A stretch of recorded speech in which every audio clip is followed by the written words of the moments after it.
My new video. तो guys आज का जो वीडियो बहुत इंटरेस्टिंग होने वाला है यार, बहुत मजेदार है, क्योंकि जिसकी आपकी डिमांड आ रही थी ना बहुत ज़्यादा कि भाई साहब अपने आर्ट से प्रोजेक्ट स्टार्ट करो, तो हम अपने आर्ट से प्रोजेक्ट स्टार्ट करने वाले हैं। जो दिख रहा है ये मेरा ट्रक रखा हुआ जो मैंने बहुत पहले बनाया था। 8 महीने से एक जगह पर रखा होने के कारण इसका जो बॉडी का पार्ट थे कुछ वो टूट चुके हैं, कुछ आने जाने में टूट चुके हैं। और कंडीशन तो भी आप देख सकते हो किस तरह की कंडीशन में पड़ी है। फुल इसका रिस्टोरेशन होने वाला, हाइड्रोलिक सिस्टम नया लगने वाला है, इसमें बैटरीज नहीं लगने वाली है, क्या क्या चीज इसमें नहीं लगने वाली है सब आपको वीडियो में आगे मालूम पड़ने वाला है। इसका जो बोनट था आप देख ही सकते हो, बोनट क्या हाल हुआ पड़ा है, पूरा टूट गया। इसके वायरिंग कनेक्शन सारे टूट चुके हैं और जिसमें रिले सिस्टम था पूरा भाई सत्यानाश हो गया है। भाई लोग इस वीडियो को बनाने में काफी ज्यादा मेहनत लगा है। तो प्लीज गाइस इस वीडियो के लिए एक लाइक तो बनता ही है, सो प्लीज लाइक करना और अपने भाई दोस्तों के पास जितना हो सके उतना जमकर शेयर करना। चैनल में नए हो और आगे इस वीडियो देखना चाहते हो तो प्लीज सब्सक्राइब द चैनल। नीचे आपको लाल कलर का सब्सक्राइब का बटन दिख रहा है, उसको आपको दबाना है और ऑल पे सेट कर लेना बेल आइकन को।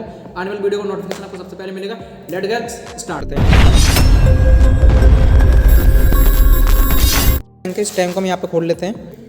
इसमें अभी ऑयल है, अभी हमारा हाइड्रोलिक टैंक निकल चुका है, इसको भी साइड में रख देते हैं। इसका जो ऑयल पंप इसको हम लगा रहने देंगे यहीं पे। पहले इसको पूरा क्लीन कर लेते हैं, साफ कर लेते हैं अच्छी तरीके से, यही जमा पड़ा है। चलिए फिर फटाफट से करते हैं साफ।